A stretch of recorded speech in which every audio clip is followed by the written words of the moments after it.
할렐루야. 메리 크리스마스. 예. 제가 그냥 인사한 게 아닙니다. 제가 이유가 있어서 한 말인데요. 우리 찬양대도 우리 성탄 찬양을 안 했습니까? 많은 사람들이 우리 성탄절날 의미를 잘 모르고 이렇게 하는 그런 경우가 참 많습니다. 우리 노엘이란 말을 뭔 말 아시죠? 노엘은 바로 성탄을 말합니다. 성탄을 프랑스 말로 노일이라 하거든요. 우리 요새 나비닷 하면요, 그거는 스페인 말이고 똑같은 말입니다, 전부 다. 우리가 메리 크리스마스 이렇게 말하는데 그 뜻은 아마 즐겁고 기쁜 성탄절 그런 말이겠죠, 그죠? 이 많은 사람들이 의미를 모르고 그렇게 인사로 하는데 여러분, 제가 늘 말합니다. 크리스마스라는 말은 뭐라고 했습니까? 이 크라이스트, 그리스도 더하기 마스가 뭐죠? 예배입니다. 예배. 성탄 예배를 말하는 거예요. 성탄 예배. 현대 성탄절의 심각한 부분이 뭐냐? 사람들이 성탄절로 그냥 명절을 지키되 예배하지 않는다는 거예요. 말하자면 점점 영적인 성탄이 퇴색되어지고 육신적인 성탄절만 남는다는 그런 이야기입니다. 이렇게 되다 보니까 성탄절의 주인공이 아까 우리 장로님 기도했습니다만은요, 예수 그리스도가 아니고 이제 어느덧 뭔가 산타클로스, 무슨 루돌프 이런 다른 것으로 자꾸 바뀌고 있는 현실입니다. 참 그 문제입니다. 여러분, 성경에 보면 이스라엘 왕정 말기에 성전 안에서 버젓이 우상 숭배를 하는 그 모습이 생각나요.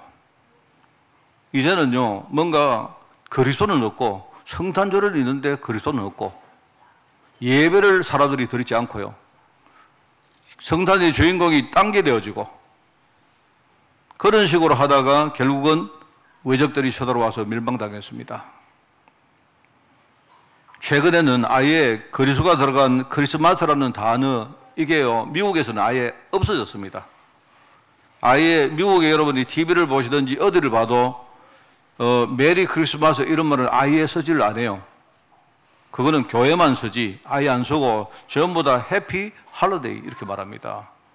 저는 이해갑니다. 왜냐니까 그냥 모든 종교인들이 즐기는 일종의 보편적인 명절로 만들기 위해서 하는 거거든요. 이 크리스마스라는 말 안에는 그리스도라는 말이 들어가 있기 때문에, 그러면 다른 종교인들이 들을 때 뭔가 이렇게 저항감이 생기고 부담이 되잖아요. 그러니까 해피 그냥 홀리데이 이렇게 말합니다.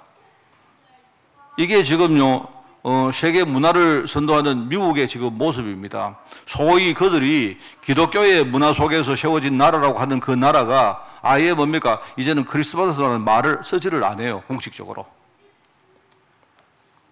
그러니까 제가 볼 때는요, 그게 맞는 말입니다. 왜? 그리스도라는 말이 없고 사람들도 모르고 어차피 서지 않을 그거 크리스마스라는 말을 쓸 필요가 없지 않습니까? 안 그래요? 그래서 참 이런 우리가 현실을 바라보면서 제가 오늘 성탄 메시지 제목을 제가 영적 의미와 축복 이렇게 그냥 평범하게 썼습니다만은요, 원래는 제가 제목을 슬픈 크리스마스라고 제가 하려고 했어요. 그 슬픈 크리스마스라는 그 말은 옛날 제가 어릴 때 내가 이렇게 팝송을 알았는데 그 팝송 제목이 슬픈 크리스마스예요. 그 내용 인증서는 뭐냐? 크리스마스가 됐는데 내가 사랑하는 애인이 떠나가고 그러니까 이제 성탄절이 돼서 많은 사람들이 막 즐겁게 사는데 내가 사랑하는 그녀는 없고 이러니까 마음이 슬프다, 그런 뜻인데, 우리가 지금 주님의 마음은 과연 여러분, 주님이 오늘 이제 문을 열고 들어오셨습니다. 주님이 박 목사 지금 원래 성탄인데 내 찾아와서 하면요, 제가 주님 메리 크리스마스 이러면요, 주님이 어떻게 생각하겠습니까? 나 지금 기쁘지 않고 슬픈 크리스마스가 아닐까 하는 그런 마음입니다. 아마 이 성탄절 문화를 지금 보면서 예수님이 얼마나 슬퍼하시고 우울해 하실까 싶은 그런 마음이 들기도 해요. 그래서 주님의 느낌을 제가 묵상을 하다가 오늘 본문 말씀을 생각을 했습니다. 여러분, 요한복음 1장 10절 1절부터 특별히 10절 11절이 생각이 나는 겁니다. 그가 세상에 계셨으며 세상은 그로 말미암아 지은 바 되었으되 세상이 그를 알지 못하였고, 그죠? 자기 땅에 오매 자기 백성이 영접하지 아니하였으나, 이렇게 나옵니다. 자기 땅에 왔는데, 말하자면 자기 백성을 구원하기 위해서 찾아오셨는데 자기 백성들이 그를 전혀 알아보지 못했고 그를 영접하지도 않았다 하는 그 말씀입니다. 혹시 여러분, 오늘 우리도 남 이야기하기 전에요, 저와 여러분도, 우리도 말입니다, 매년 성탄 예배를 드리다 보니까 이제는 우리가 매너리즘에 빠져가지고요, 그냥 뭐 무덤덤하고, 말하자면요, 오늘 성탄절을 지키는데 우리가 예배를 하지 않는 거예요. 크리스마스는 바로 성탄 예배인데 말은 크리스마스라고 하면서 우리가 성탄 예배를 드리지 않는다면요, 이게 영적인 성탄이 아니고 그냥 육신적인 일종의 하나의 뭡니까, 할리데이, 명절 문화만 되었다면 어떻게 되겠습니까? 정말로 뭡니까, 하나님의 아들이 오신 것은 뭡니까, 마귀를 완전히 뭡니까, 멸하시기 위해서 오셨는데요, 우리가 그 사실을 진짜 모르고 있다면 이게 얼마나, 이게요, 저는 이 말씀을 보면서 내가 마음속에 그렇구나, 예수님 당시에 예수님이 자기 백성에게 찾아왔는데 자기 백성들이 그를 알지도 못했고 그를 영접하지도 않았는데, 어떻게 보면 그게 당연한데, 그런데요, 하나님이 나라는 이 부족한 사람에게 얼마나 특별한 은혜를 주셨는지, 내가 그분을 알아보고 내 마음을 열고 예수님 내 마음속에 정말로 구주로 영접합니다. 이유는 무엇입니까? 내가 알고 보니까 내가 하나님을 떠나서, 정말로 내가 하나님을 떠나다 보니까 완전히 저주, 죄 가운데 빠져서 말입니다, 나도 모르게 사단의 종로라고 살았던 내 인생이 이제는 내가 정말로 하나님 은혜로 내가 바뀌기를 원합니다. 어떻게 내가 이런 마음이 내 마음속에 들을게요? 그 하나님 은혜 아닙니까? 우리가 똑똑해서가 아니고요, 하나님 은혜죠. 다 하나님을요 정말 모르고 영접하지 않았는데 어떻게 나는 그분을 알아보고 내 마음속에 구주로 영접을 하게, 얼마나 감사합니까? 얼마나 감사합니까? 이게 예배입니다, 여러분. 오늘 우리가 예배를 하면서 그렇구나, 마치 이런 거 아니십니까? 어떤 아버지가 돈을 벌러 저 외국에 출장을 몇 년 갔다 왔는데요, 떠나기 전에 자기 아들이 아주 깐난아기였습니다. 저 결이나 뭐 우리 애들처럼 깐난아기였다 말입니다. 몇 년 후에 와보니까요, 온는데 돌았는데 말하면 시원이가 우리 박장로 보고, 아저씨 누구세요? 아저씨 누구신데 우리 집에 와요? 이렇다면 어떻게 되겠습니까? 뭐 그런 느낌 아니겠습니까? 좀 더 심하게 말하면요, 오늘 왔는데, 어느 날 우리 집에 왔는데, 얘들아 내 왔다, 우리 가서 꼬고요, 내 몇 년 만에 돌아왔다 했는데 보니까요, 어떤 아저씨가 이렇게요 집에서 막 일을 하고 집에 있는 거예요. 누구세요? 이러니까 우리 집인데요. 이러니까 어떤 아저씨가 여기 우리 집인데요. 말하자면요, 다른 아저씨가 그 집에 가장 노릇하고 있는 거예요. 마치 예수님이 자기 땅에 왔는데 그런 느낌 아니겠습니까? 뭐 그런 느낌 들어요. 여러분, 우리가 이런 겁니다. 성탄절을 지냈는데 우리가 예배를 드리지 않는다, 이거는 심각한 이야기입니다. 그럼 여러분, 그때부터 우리 메리 크리스마스 이런 말 하시면 안 돼요. 그냥 미국처럼 해피 할러데이 이러고요, 오늘 노는 날이니까 너무 좋고, 뭐 오늘요 뭐 이렇게 장식도 하고 재밌게 그렇게 해야 되고 말입니다. 그게 지금요 점점 변해가는 우리 성탄 문화입니다. 여러분이 아마 생각해 보세요. 저는 어릴 때부터 저는 교회에서 자랐기 때문에 저는요 교회 문화를 많이 압니다. 참 제가 마음속에 있었던 게요, 우리 성탄절이 되어지면요 벌써 막 마음이 막 두근두근해요. 왜 두근두근 하니까 어린 마음에 성탄절이 오면요 우리 교회에서 뭐 많은 일을 했어요. 뭡니까, 우리 막 여러 가지 행사도 하고 막 이렇게 막 들떠가지고 막 그랬습니다.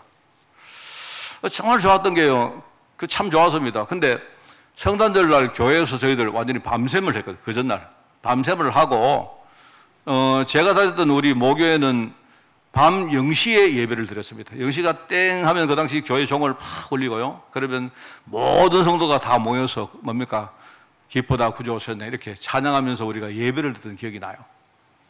근데 그때 이제 우리 많은 우리 어른들이요, 막 우리 보고 막 꾸중을 했습니다. 얘들아, 너희들 막 뭐 복댄스도 하고 뭐 하고 다 좋은데 성탄절은 그런 거 아니다. 우리 많은 장로님, 집사님들이 우리를 막 꾸중을 하셨어요. 성탄절은 그게 아니고 주님이 오신 날을 우리가 기념하는 그런 날이다. 주님이 누구시냐 이런 이야기를 하고 우리 너무 그렇게 노는데 정신 팔지 마라 이런 꾸중을 많이 들었다니까요. 근데 지금은 내가 볼 때는요, 그런 사람 아무도 없습니다. 저는 그때 이렇게 마음이 막 이렇게 뭡니까 설레고 예배했던 것도 참 기억이 많이 나고 성탄 예배를 드리는데 얼마나 그게 감동이 되어지고 은혜가 되는지 몰라요. 저희 아버지가 굉장히 좀 뭡니까 아주 엄격하셨는데 하여튼 성탄절 날 그 말은요, 저희들이 밤샘을 하고 돌아도 아무 소리 안 하셨습니다. 밤늦게 뭡니까 새벽에 집에 들어가면요, 일찍 좀 다니라 이 정도 이야기 하시고 그랬습니다. 내가 볼 때 어릴 때 그랬던 기억이 참 나요. 근데 지금은 글쎄요, 성탄절은 있는데 어떤 영적인 부분, 신앙적 부분이 그때보다 많이 없다는 사실은 제가 분명히 이렇게 봐집니다. 참 오늘 무슨 말을 알겠죠? 그래서 저는 오늘 이제 생각을 하면서 여러분 오늘 우리 성탄 예배이지만 제가 예수님께서 이 땅에 오시면서 어떤 마음으로 오셨을까 하는 것을 생각을 다시 해봤습니다. 해보면서 주님 정말 우리가 부족하고 우리 교회는 너무 부족합니다. 그렇지만 정말 이 성탄의 의미를 우리가 제대로 알고 주님이 원하시는 그 어떤 우리의 신앙생활과 삶을 우리가 살 수 있다면 그러면 예수님의 우울한 마음이 조금은 아마 가시지 않겠습니까? 라는 생각을 가지고요, 제가 오늘 4가지 각도로 여러분에게 우리 내년을 살아갈 여러분에게 중요한 어떤 메시지를 좀 전하려고 합니다. 오늘 첫 번째입니다. 첫 번째, 방금 제가 말했지만 예수님이 오실 당시에 세상의 영적 상황에 대한 이야기입니다. 여러분, 예수님 오실 때는요, 왜 예수님이 세상의 빛으로 생명의 빛으로 오셨냐? 왜 그렇습니까? 빛으로 오신 이유는 뻔합니다. 그 당시에 완전히 세상 현장이 흑암 권세로 꽉 덮여 있기 때문에 그래요. 그렇지 않습니까? 저는 오늘 아침에 아침 일어나서 말입니다. 지금 사실은요, 혈압이 굉장히 많이 올라갔습니다, 제가. 사실 지금 제가 조금 전까지만 해도 여기 내가 설 수 있겠나 할 정도로 올라갔거든요. 여러분이 진짜 기도하시면서 들으셔야 돼요. 그러니까, 우리 목사님 오늘 그냥 설교하시는 거 이러면 안 됩니다. 여러분이 오늘요, 하나님이 뭡니까? 오늘 절대적인 말씀을 주신다 생각하시고, 하나님 오늘 주시는구나 생각하고, 그렇게 여러분이 예배하셔야 돼요. 예수님이 왜 이 땅에 왔느냐? 왜 생명의 빛으로 오셨느냐? 지금 현장에는 흑암 권세가 완전히 진을 치고 있기 때문에 그래요. 그리고 그 시대에 사람들이 하나님의 약속에 대해서, 하나님의 언약에 대해서 전혀 무지한 상태입니다. 여러분, 언약에 대해서 여러분 제가 늘 이야기합니까? 언약이 뭐라고 말합니까? 언약이란 말은 한자로 말하면요, 우리 말로 한 약속이라는 뜻입니다. 말로 한 약속. 인간은요, 말로 한 약속을 우리가 절대로 믿을 수가 없죠. 이 땅에 말씀으로 하신 그 약속을 믿을 수 있는 분은요, 유일하게 하나님밖에 없습니다. 하나님이 하신 약속이 뭐냐 말입니다. 하나님이 내게 하신 약속이 뭡니까? 하나님은 나에게 내가 너를 반드시 살리겠다고 약속했습니다. 그래서 나를 위해서 그리스도를 뭡니까? 이 땅에 보내신 겁니다. 그 그리스도가 뭡니까? 나의 모든 문제 해결하시고 뭡니까? 실제로 나에게 구원의 길을 여신 거예요. 그게 약속입니다, 하나님. 그러면서 뭡니까? 또 한 가지 약속이 있다 했죠. 이 약속은 완전히 이루어진 약속이고, 또 하나 지금 뭡니까? 시간표상으로 이루어지고 있는 약속이 하나가 있는데, 하나님은 나를 통해서 다른 사람을 살리고 계신다는 말입니다. 이 약속 2개를 여러분이 붙드셔야 돼요. 하나는 이루어진 약속이고, 하나는 지금 이루고 있는 약속입니다. 지금 그 일을 하시려고 내게 오신 분이 누구냐? 바로 또 다른 보혜사 성령님이 내 안에 와 계시는 거예요. 이게 하나님의 약속입니다. 이 약속인데, 이 하나님의 약속인데요, 예수님 당시에 이 하나님 언약에 대해서 사람들이 전혀 무지한 상태로 있었단 말입니다. 그래서 이 약속, 이 약속이 우리에게 계시로 오신 것이다. 이 말이 뭐 계시가 뭡니까? 계시란 말은요, 덮여진 것이 이렇게 열리면서 우리에게 보여진 것이다 이 뜻입니다. 우리도 여러분 무지했지 않습니까? 저도 옛날에 교회 다니면서 내가 신앙생활이 뭔지도 모르고 저는 했거든요. 그냥 저는요, 그리스도 이러면 그냥 단순히 기도할 때에 저는 그리스도 하면요, 그냥 내가 믿는 신이고 내가 기도할 때 그분께 기도해야 되고 뭐 그 정도였습니다. 그리스도 의미가 뭔지도 우리 제대로 모르고 그렇게 저는요, 신앙생활을 했다니까요. 근데 그 그리스도가 이 무지한 나에게 바로 언약의 계시로 오신 분임을 제가 알았습니다. 굉장히 중요한 말입니다. 그러면서 지금 사람들은요, 전부 다 육신 문제. 전부 다 육신 문제입니다. 전부 다 육신 문제. 전부 다 뭡니까? 육신 문제. 제가 이제 그 생각을 해봤습니다. 예수님께서 베드로에게, 베드로야, 내가 네 반석 위에 내가 교회를 세울 것이다. 이렇게 말했죠.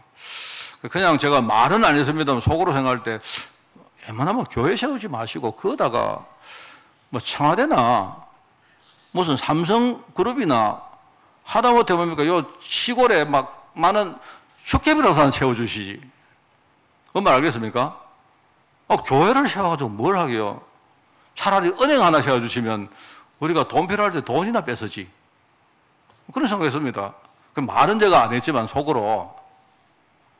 그러다가 뭡니까? 교회 세워서 그 교회 가지고 뭐 하게요? 차라리 뭡니까? 병원 하나 세워주시면 병원 가지고 우리가 몸 아플 때 치료도 하고 안 좋습니까? 안 그래요? 그렇지 않습니까? 여러분도 그렇게 생각했잖아요. 근데 왜 하필 뭡니까? 내가 네 반석에 교회를 세울다 했을까? 저는 처음에는 그게요, 이해를 못 했습니다. 왜요? 세상은 전부 다 뭡니까? 축복을 구하는데 전부 다 육신적 축복입니다. 그런데 영적 축복으로 오신 그리스도, 내가 네 반석에 교회를 세울 것이다.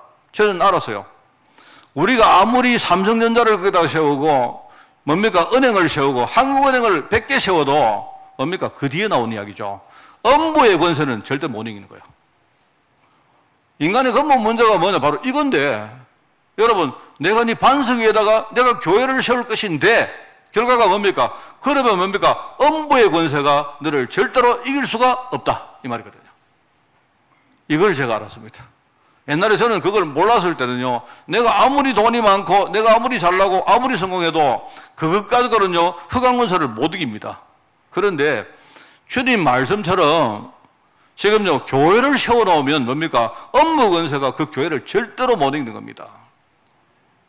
이게 얼마나 중요한 축복인지 몰라요, 저는. 그래서 이런 상태에서 주님이 오셨다, 이 말입니다.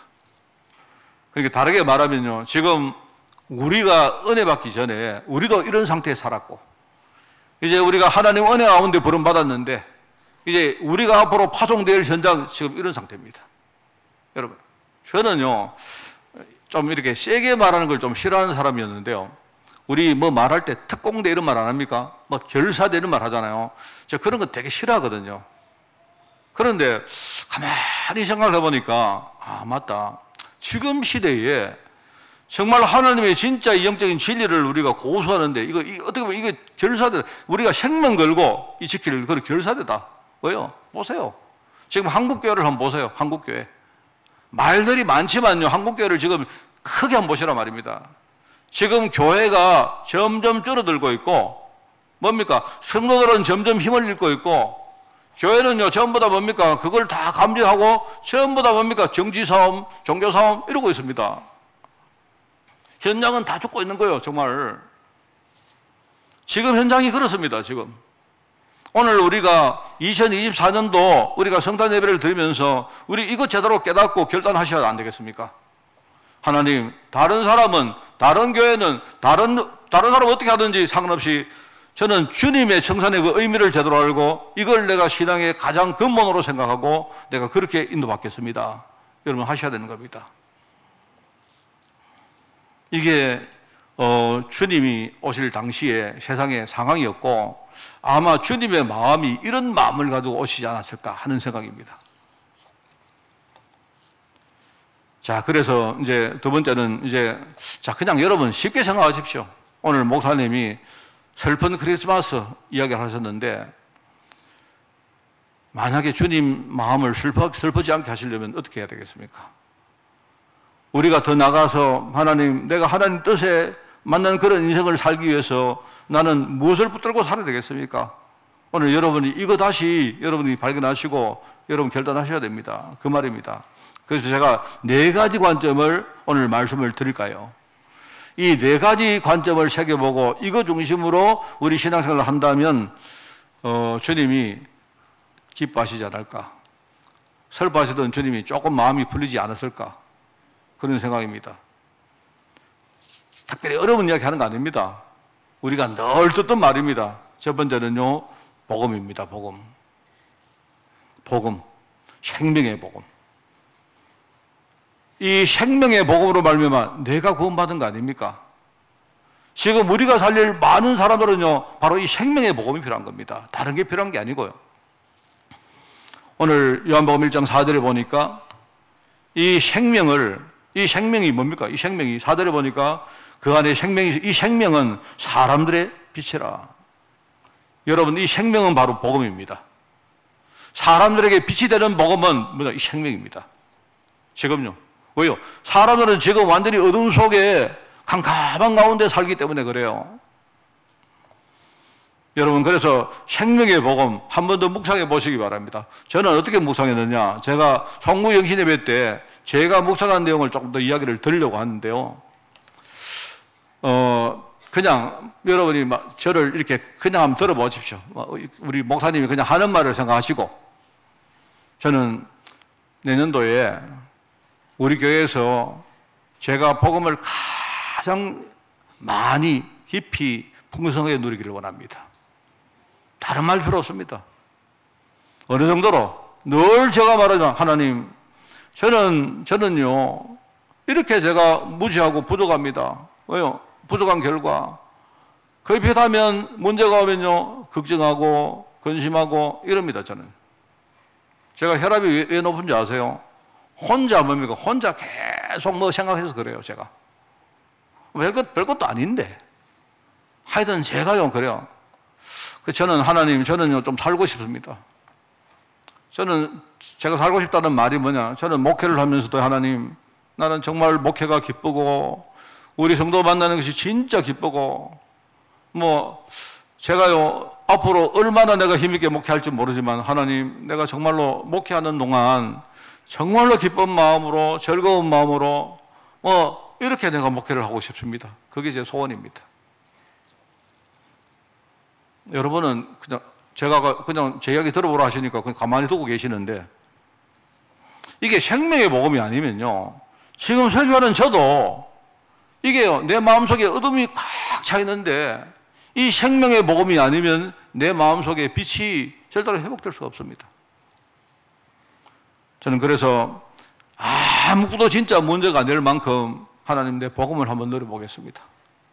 아무것도 문제가 안 될 만큼.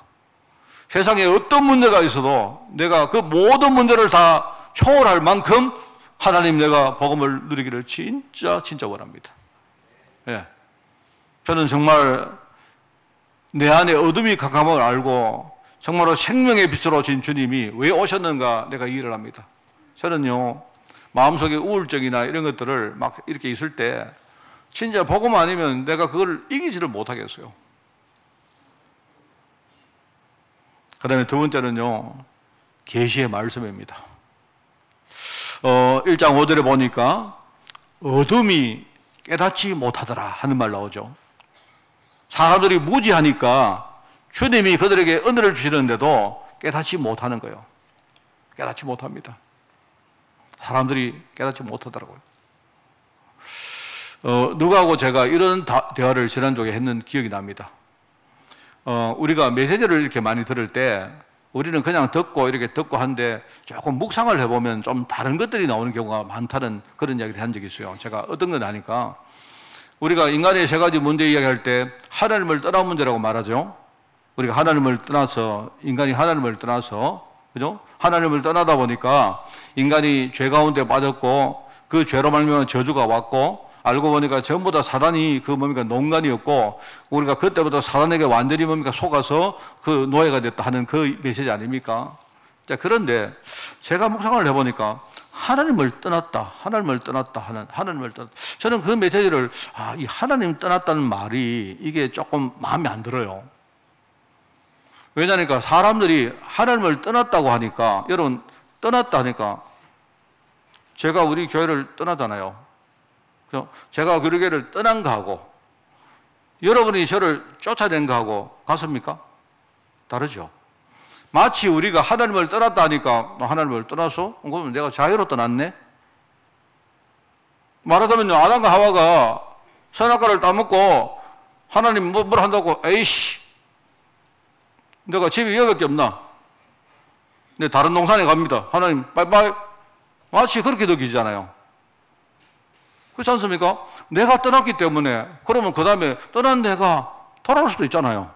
마음이 바뀌면. 안 그래요? 내가 하나님을 떠났어요. 하나님은 이거 떠나지 마라. 박 목사야, 네 떠나면 싫다. 떠나지 않기를 바랬는데, 나 하나님 싫어요. 나 떠났어요. 근데 하나님이 막 내가 전화 오고 막 문자 오고 뭡니까? 하나님 내한테 이모티콘 날리고 뭡니까? 막 딸랑딸랑거리고 하나님이 이러니까 내가 마음 바뀌어가지고 앞으로 잘하세요 하나님. 그리고 내가 돌아갈 수 있죠. 아닙니다. 그거 메시지 틀린 메시지요. 마치 그러니까 사람들이 내가 하나님을 떠난 것처럼 생각하니까, 그죠? 마치 모든 일의 주권이 자기에게 있는 것처럼 생각해요.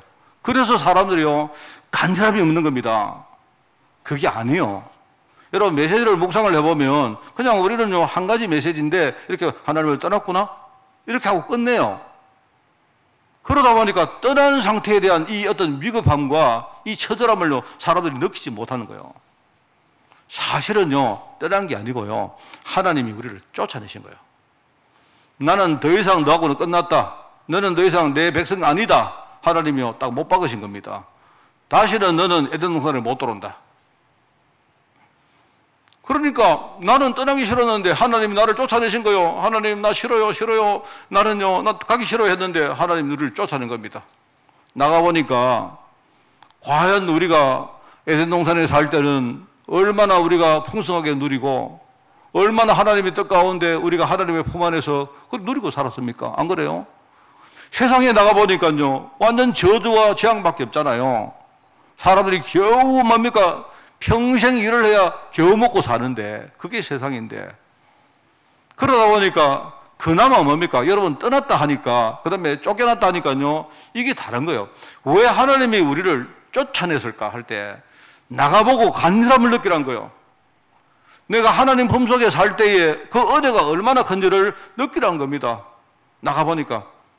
그런데 쫓아냈는데, 나가서 세상에 살았는데 알고 보니까 나도 모르게 하나님이 내 뒤에 구원의 길을 열어주신 거예요. 여인의 후손.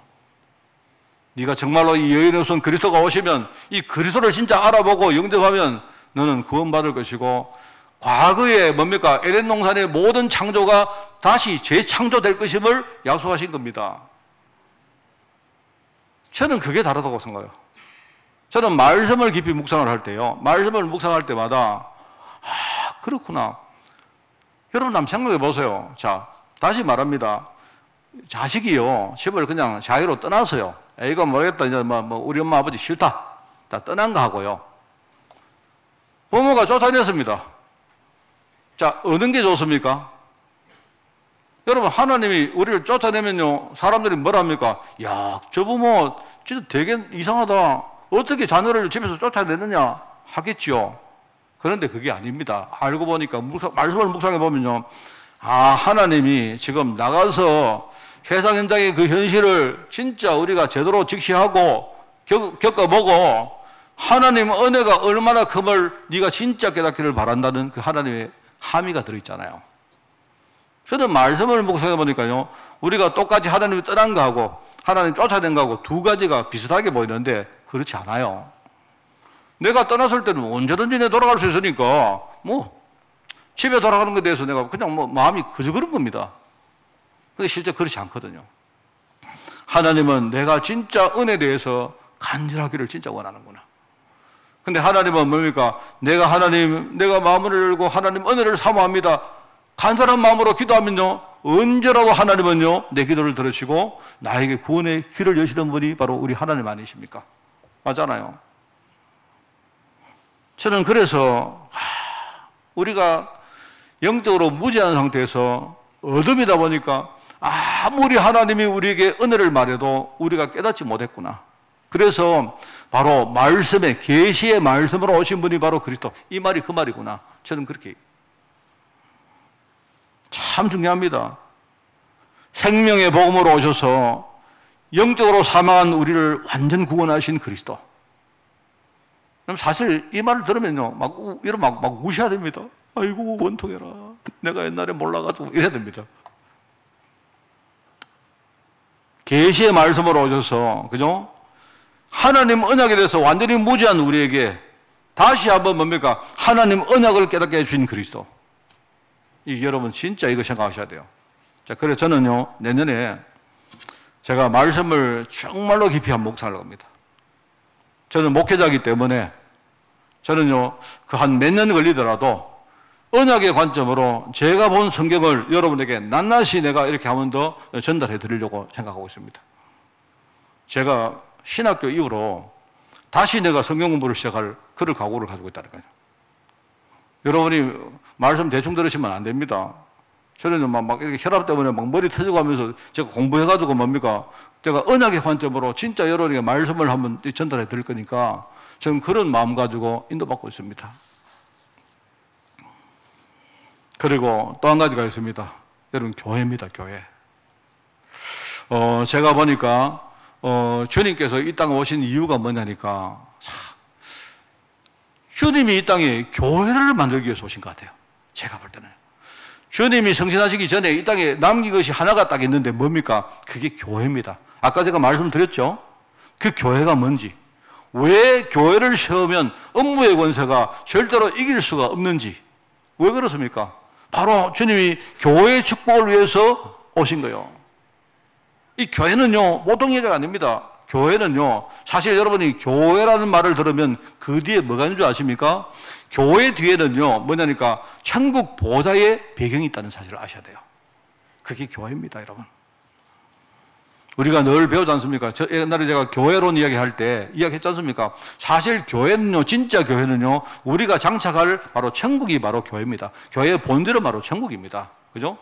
그런데 이 땅에 우리 지상교회, 여기 지상교회가 있잖아요. 말하자면 지상교회의 핵심이 뭐냐니까요, 바로 천상교회, 바로 천국의 배경이 이 교회를 통해서 임하는 겁니다. 이게 어마어마한 이야기입니다. 그래서 주님이 바로 내가 네 반석에 교회를 세우겠다 말씀하셨구나. 이 교회 축복을 위해서 오신 분이 바로 그리스도다 이 말입니다. 요한복음 1장 13절에 보니까 오직 하나님께로부터 난 자라는 말이 나오잖아요. 하나님께로부터 난 자.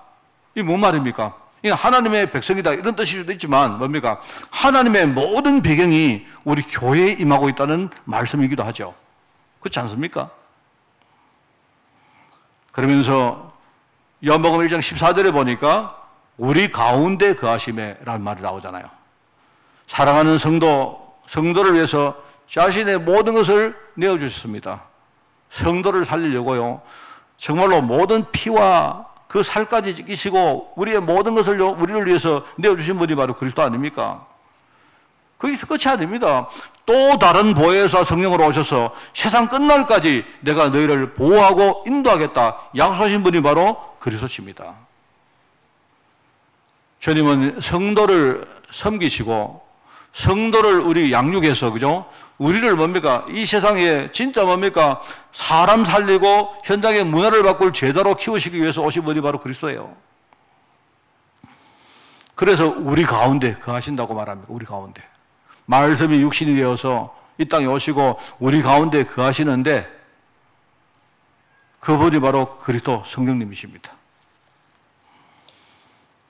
여러분, 그리스도의 성육신은 이런 내용이 있다는 사실. 저는요, 생각을 볼 때, 복음과 말씀과 그 다음에 교회와 우리 성도, 그냥 간단하게 이 네 가지 여러분 단어를 생각하면서 너무 평범하잖아요. 늘 말했던 단어 아닙니까? 근데 한 번쯤은 우리가 깊이 생각해보고 여러분이 지금 시간표에 이것 붙들으셔야 됩니다. 오늘 우리 말씀을 제가 정리를 하겠습니다. 우리 성탄을 누리는 제자의 구별된 삶입니다. 앞에 말했습니다. 그죠? 여러분, 복음을 누리는 제자. 제자는요, 복음 누리는 사람입니다. 복음을 그냥 가지고 있는 거 아니고, 그냥 받아서 가지고만 있지 말고, 여러분이 실제로 살면서 적극적으로 누리라고 주신 거예요. 복음은. 우리가 많은 재산을 가지고 살다가 만약에 다 사용하지도 못하고 중요한 때 뭡니까? 내가 사용해야 되는데 내가 사용하지 못하고 죽으면 얼마나 어리석고 불행하겠습니까? 안 그래요? 내가 돈은 많은데 내가 진짜 필요할 때 이 돈을 제대로 뭡니까? 내가 쓰고 죽어야지. 이 복음은 생명이기 때문에 여러분이 누리면 누릴수록 우리 자신이 사는 역사 반드시 체험할 것입니다. 정말입니다. 여러분, 교회 우리 메시지는요, 절대 이론되면 안 돼요. 여러분이 단순한 말씀이지만 여러분이 제대로 깨닫고 이거 진짜 붙들고 사셔야 돼요. 여러분, 복음 붙들고 삽시다. 여러분, 복음 붙들고 삽시다. 여러분, 정말입니다. 이거 복음 붙들고 사셔야 돼요. 이 시대에 갈수록 뭡니까? 어두운 이 시대에 우리가 복음 못 붙들면요, 죽어요. 우리 아이들, 제가 볼 때 우리 아이들, 이 아이들요, 10년 안에 다 여기 떠납니다. 어디 가서 얘들 뭐 할지 모른다고 늘 말 안 합니까? 분명합니다. 또 우리 입장에서는요, 이 애들을 붙들려고 해서도 안 돼요. 다만 우리 품 안에 있을 때에 이 애들에게 뭡니까? 복음이 뭔가 제대로 가르치고 애들 복음 누리고 살 수 있는 이런 뭡니까? 메커니즘을 만들어 놓고 보내면 얘들이 어디 가서 뭘 해도 저는 상관없다고 생각합니다. 심지어 애들이요, 실패해도 괜찮다고 생각해요. 실패해도 복음 붙들면요, 뭡니까? 다시 일어날 수 있습니다. 제가 말로 하는 게 아니고 그냥 늘 우리가 일종의 이론 무슨 뭡니까? 무슨 하나의 구호처럼 했던 그런 말 말고 우리 복음 누리자 이 말입니다. 정말로 우리 교회 안에는요, 아무것도 문제 안 될 정도로 여러분이 그렇게 우리가 복음을 누리는 제자가 일어나기를 진짜 바랍니다. 성경 말씀입니다. 성경 말씀은 장식품이 아니죠. 묵상해서 제가 여러분, 성경 말씀 묵상을 해보면요, 야, 말씀이 이런 건가? 이런 생각이 들 때가 참 많습니다.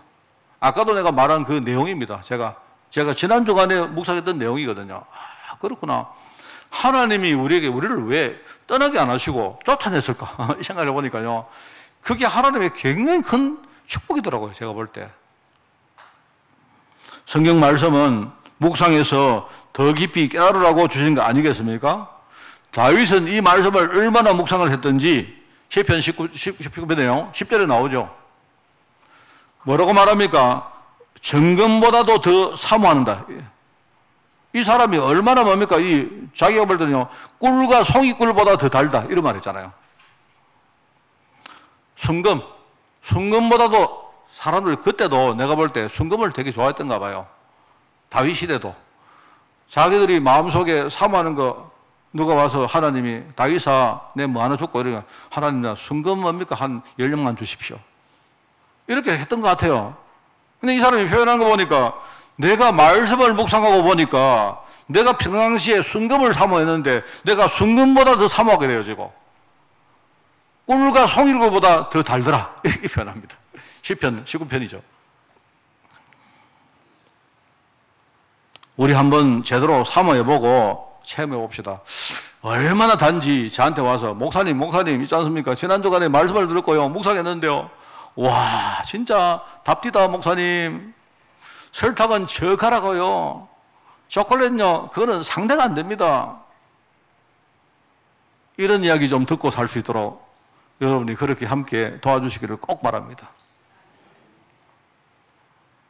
저 아멘 소리 좀 작으셨는데 괜찮습니다. 그거 괜찮습니다. 저는 아멘 크게 하는 거 별로 좋지 않습니다. 근데 진짜 여러분 심령에 항상 여러분 있지 않습니까? 말씀 들으실 때 우리 목사님이 이 말씀 준비하는데 몇 시간 주무시고 했을까? 그 생각해 보십시오. 혈압이 얼마나 올랐을까? 생각해 보십시오. 그러면 조금 여러분 달라질 겁니다. 교회 섬기는 제자. 지금 제자는요, 교회를 섬기는 겁니다. 그죠? 교회를 섬기는 겁니다. 이야기했죠. 왜 반석 위에다가 교회를 세우게? 여러분, 교회 가치는요, 제가 볼 때는요, 이 땅에 가장 소중한 단어가 뭐냐? 물론 복음입니다, 복음. 내가 볼 때 두 번째는 내가 볼 때는 교회라고 생각해요. 그만큼 교회는 가치 있는 겁니다. 천국 보좌의 엄청난 배경이 교회 배후에 있다는 사실을 진짜 아셔야 돼요. 그래서 제가 이야기를 합니까? 늘 얘들아, 교회를 떠나서 너희들이 어디 가서 뭘 하든지 우리 함안 땅에 우리 조그마한 교회 있는데 너희들이 교회를 떠날 때 아이고 지긋지긋한 교회, 지긋지긋한 목사님 이렇게 하지 말고 너가 어디 가서 뭐 하든지 간에 우리 교회라는 배경이 뒤에 있다는 사실을 진짜 알고 우리가 기도하는 이 중요한 것이 얼마나 소중한지를 알아야 돼요, 애들이. 저는 너무 감사한 게 그겁니다. 저는 서울에 가는 많은 친구들이 저한테 연락이 옵니다. 목사님, 애들이 뭐든지 이야기해, 뭐든지. 왜? 내가 기도하는 게 얼마나 소중한지 알거든요, 애들이. 맛을 봤거든요, 애들이. 그게 바로 교회를 섬기는 제자입니다. 이 교회가 얼마나 중요한지 몰라요. 그리고 제자는요, 성도를 살리는 사람들이 제자입니다. 제가 경제학을 제가 전공을 했기 때문에 우리 어릴 때 그 경제학을 공부하면 경제학에 보면 이런 게 있습니다. 경제학에 제가 공부시키려고 하는 게 아니고요. 보완제라는 게 있고 대체제라는 게 나와요. 경제학에 보면 보완제라는 물건이 있고 대체라는 분들이 아주 경제 원론에 제일 처음에 배우는 겁니다. 그게 있는데 뭐냐니까 여러분 보완제는 뭐냐니까 어떤 물건이 하나가 있는데 이 물건 하나 자체로는 완전하지 못합니다. 근데 이 물건이 다른 데다가 이렇게 뭡니까 함께 가미가 되어지면 보완적으로 뭔가 더 큰 걸 만드는 게 그게 보완제예요.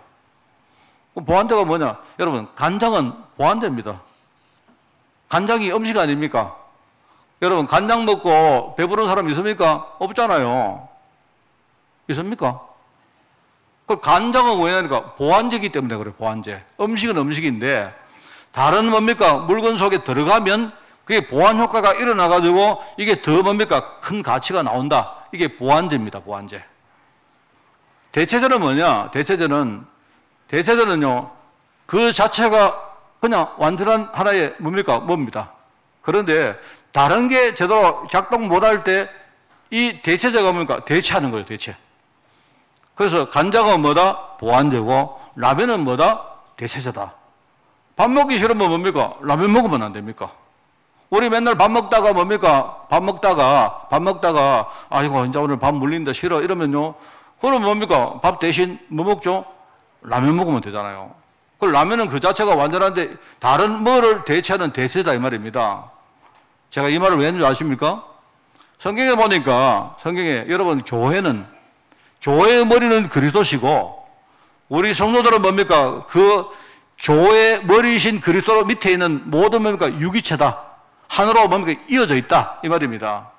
자, 그런데 내가 생각을 해보니까요. 우리 성도들은 여러분이 보완제 역할을 하셔야 돼요. 보완제 역할. 나는 별거 아니지만요. 내가 저분을 좀 도와주면요. 우리 둘이가 뭡니까? 합쳐져 가지고 큰 뭡니까? 이 부가가치가 나오는 거예요. 그게 보완제입니다. 그러니까 내가 볼 때 성도는 일종의 보완제입니다. 보완제. 우리 성가대가 얼마나 중요한 보완제인 줄 아세요? 성가대는 대체제이고 보완제이기도 해요. 우선은요, 성가대가 찬양을 하면요, 은혜롭게 하면요, 그 시간에 막 목사가 은혜 엄청 받습니다. 은혜 엄청 받아버리면 일단 뭡니까? 여기서 막 어마어마한 메시지가 나오는 거예요. 맞지 않습니까? 그래서 여러분은 보완제다. 자, 그 다음에 대체제는 뭡니까? 다른 사람이 뭐 못할 때 내가 대신하는 겁니다. 자, 오늘 목사가 혈압 올라가지고 내가 오늘 설교 못 했어요. 문제 있습니까? 없지. 여러분 찬송 한 7곡 하면 되잖아요. 그 은혜 받으면 안 됩니까? 맞지 않습니까? 그 여러분은 대체다 이 말입니다. 그러니까 그처럼 우리 성도들은 뭐냐? 보완도 하고 우리가 대체를 하면서 뭡니까? 함께 뭡니까? 하나님의 뜻을 이루는 일종의 유기체다 이 말이죠. 그래서 우리가 그런 의미에서 우리가 서로를 살리고 서로를 도우고 서로를 섬기고 얼마나 중요한지 몰라요. 저는 한 번씩 이렇게 그런 충동을 겪을 때가 있습니다.